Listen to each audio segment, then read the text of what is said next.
Hello, everyone. My name is Ian Garcia. This is Devotional Criticism, and welcome back to the New Movie Diary. This is a cinema criticism series in which I review recent, new, and up and coming film releases and attempt to give you the straight facts about them, in my humble opinion. And this past Thursday, I would have gone to see Teenage Sex and Death at Camp Miasma, except that the bastard gatekeeping money men at Mubi, the distributor of the film, decided that the latest film by Jane Schoenbrunn, writer and director of two of the best American films of the last 6 years, should get the slow metropolitan rollout treatment. So while I'm waiting until next weekend for that to finally reach Philadelphia, who knows when you'll be able to catch it at the Main Street multiplex, I had to settle on seeing One Night Only, a romantic comedy starring Monica Barbaro and Calum Turner as two New York City natives in as classic a rom-com formula as you can get, trying to find someone to go to bed with and hopefully fall for on Valentine's Day, the most frisky and romantic night of the year. Now, I've been seeing the trailer for this all summer. Unlike most romantic comedies these days, distributor Universal Pictures has been putting the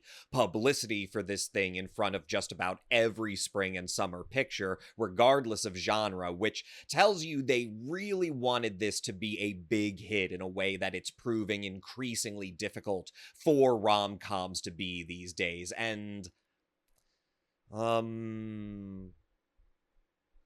okay, look, I don't know if I'm just an idiot. Well, okay, I already knew that. But okay, so in the trailer for this that we've all already seen a million times, there's this part where Calum Turner's character, Owen, he's narrating how Valentine's Day is the one night of the year when single people are legally allowed to have sex. Now, I had just assumed that that was supposed to be a sardonic line, like it was an obvious joke. You know, like just the most obvious bit of social commentary packaged as a witty barb against the stuffy times. Like how in Mean Girls, Katie says Halloween is the one night of the year where a girl can dress sexy and not be called a slut. I thought that the joke Owen was making in the trailer was about the mild social panic there is these days about how younger people are just not dating as much or are increasingly sex negative. I thought it was a joke. Was I the only one who thought this and was actually... I don't even know what the word for it would be when I found out that no, that's literally the plot of the movie. That One Night Only is a rom-com set in a dystopian alternate reality in which premarital sex has been made illegal by an authoritarian Christian conservative government, and Valentine's Day literally is the only day of the year where single people are legally allowed to have sex. I guess there isn't even a word for it. It just sounds like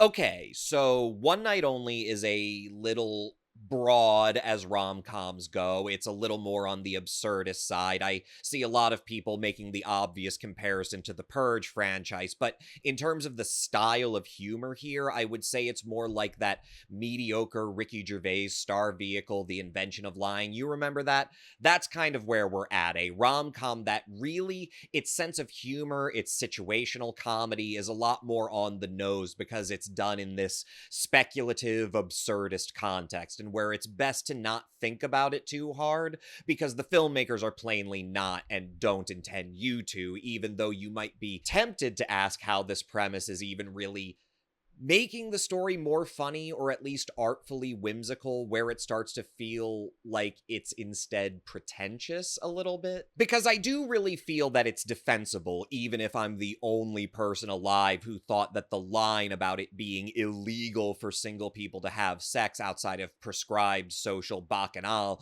Valentine's Day as the secular Rumspringa of our alienated, sexually repressed society, I think it's defensible that I not only thought that, but even as I was giving One Night Only grace to be kind of a broad and unserious rom-com, that I increasingly found myself thinking, literally nothing happens in this movie that could not happen in a rom-com that wasn't set in a Christian fascist dystopia. Like, literally nothing. One Night Only, if not for the pretenses of that premise, is such an ultra-typical story about two conventionally attractive, lonesome hearts, Callum Turner's Owen, a self-made pizzeria owner on the one hand, and Monica Barbaro's Allie, a disappointed singer of commercial jingles on the other, finding themselves through mishap and misadventure to true fairy tale romantic love. In this context, the most out there that One Night Only gets is when, separate from one another, Owen and Allie realize that they don't have a condom, which is required by law to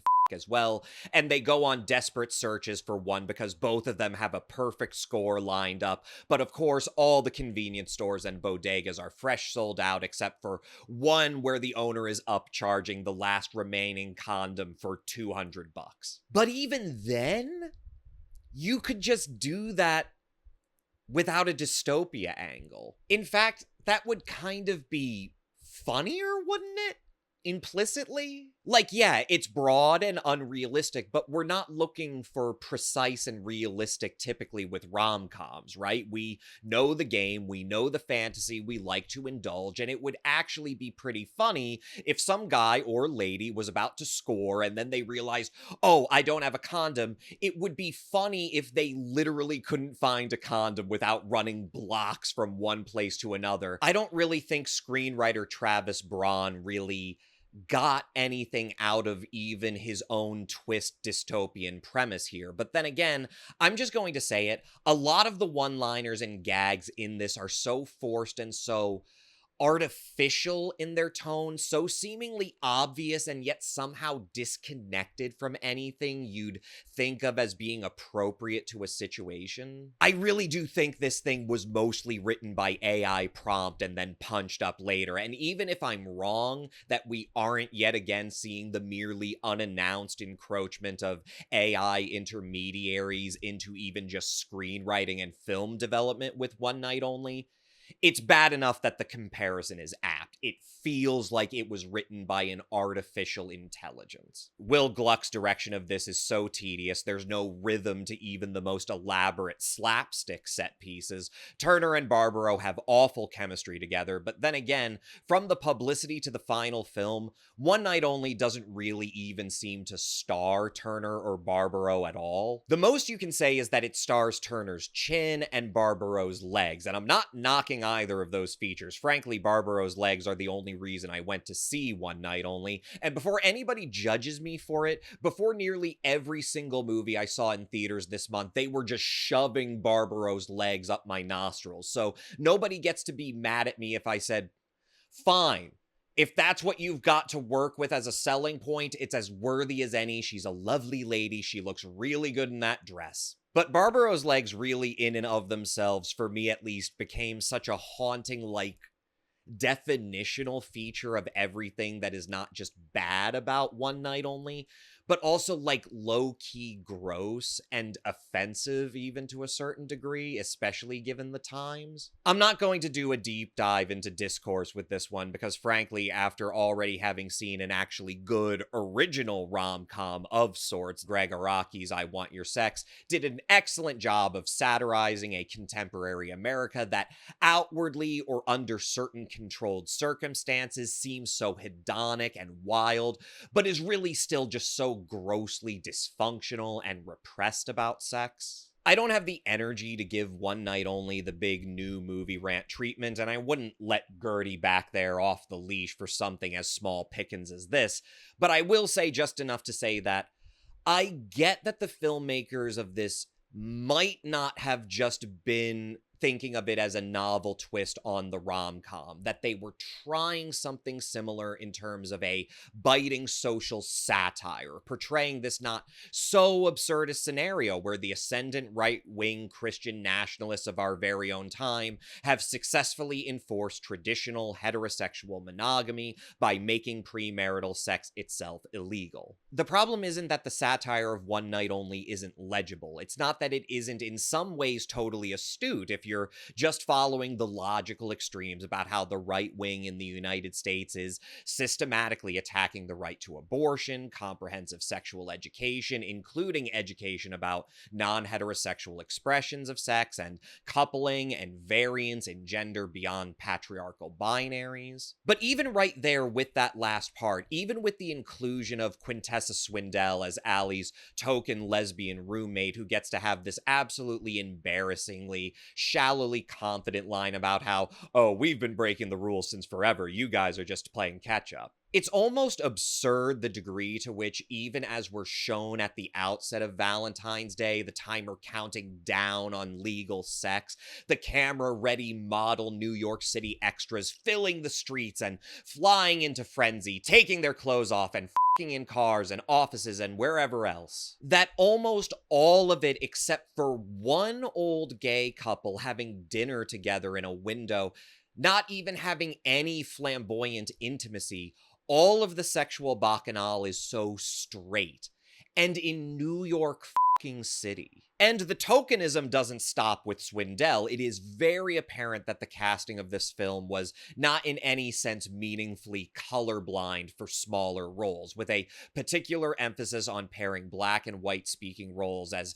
Valentine's Day lovers. And I want to be clear here, I'm not objecting to the interracial sex and romance, be very clear here. I'm saying it's ultra obvious through how often that it is the only gradation in the heteronormative white pairings of characters that the filmmakers were doing this performatively, that they were at best going out of their way to see how many black and white couples they could put on screen in a misguided attempt to appear like they are provoking the assumed right-wing reaction that the film is more broadly satirizing, and only in the process thus showing how glib and unserious the satire of One Night Only actually is, to an extent that it might even be a fig leaf for something much more problematic. Because the creators of One Night Only seem to take for granted that in a world in which premarital sex has been rendered illegal by a right-wing Christian nationalist government, the first thing that would happen is people would largely just adapt to the new conditions out of self-preservation and, at most, engage in protest performatively. And yes, there's a part of the movie in which the most performatively anti-mandate character reveals that they actually think there's a kernel of truth to the idea that abstinence has taught everybody to value each other a little more. Whereas the first thing that comes to my mind is just how much terrorism there would be. Like, there's this joke in the movie where a newscaster says how since the passing of the mandate, incels have become national heroes, but it's like, no, I think what would happen if you're actually interested in satirizing this kind of ideology is that you acknowledge the part where these sorts of puritanical vice controls never actually make people safer or improve their lives, and quite the contrary, like every Valentine's Day would just be a turkey shoot for every warped, frustrated individual whose resentment out of being left out of the one night of the year everybody else gets to have sex if they can get it.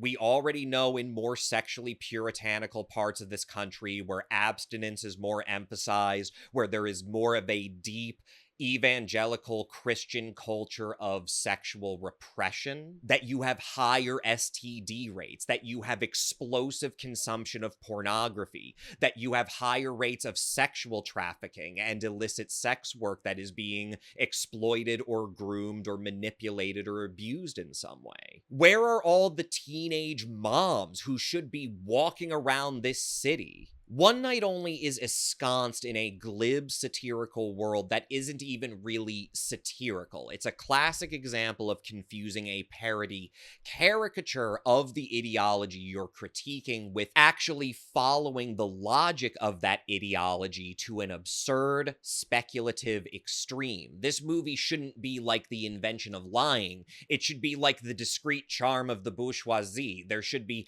constant allusions to violence encroaching in on the false, whimsical security of these characters' surreal world of free license.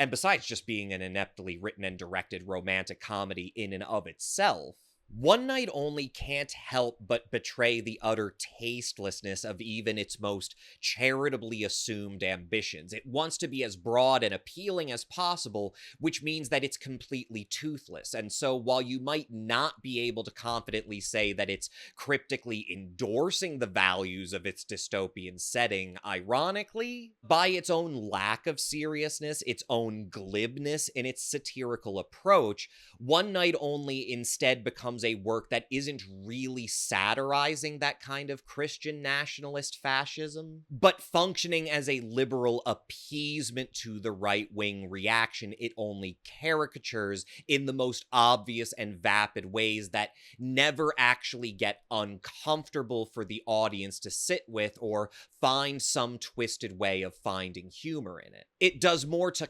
coddle the naive sense that what white Christian authoritarians really want is a more traditional American society, and not merely to oppress those who they deem inherently unworthy of the bounty of that society. One Night Only is only caricaturing and parodying in the most obvious ways, and thus de-inflating the threat that that ideology poses. Whereas it should be excoriating it. It should be assuming that ideology and all of its contradictions and following where those contradictions lead. But One Night Only is a film born of a liberal collective mindset that is, at this moment itself, plainly reactionary, plainly not dissimilar enough from the same haunting reactionary forces that it only superficially parodies in the same ways that our society often performatively declares its sexual liberation, even as most people very often, when push comes to shove,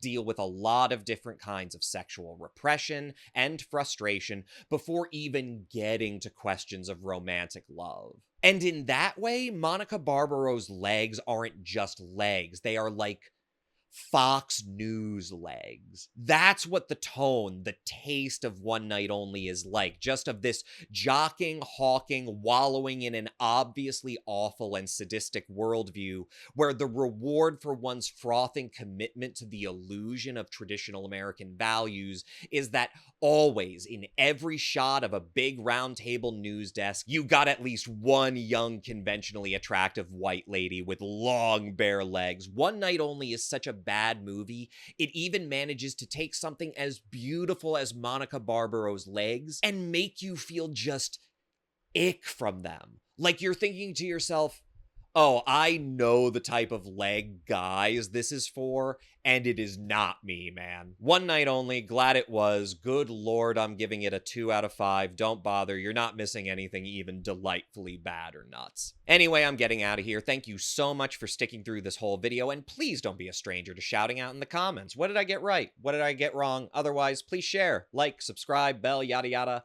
My name is Ian Garcia. This is Devotional Criticism, and this was the new movie diary. I'm gonna catch you guys next time.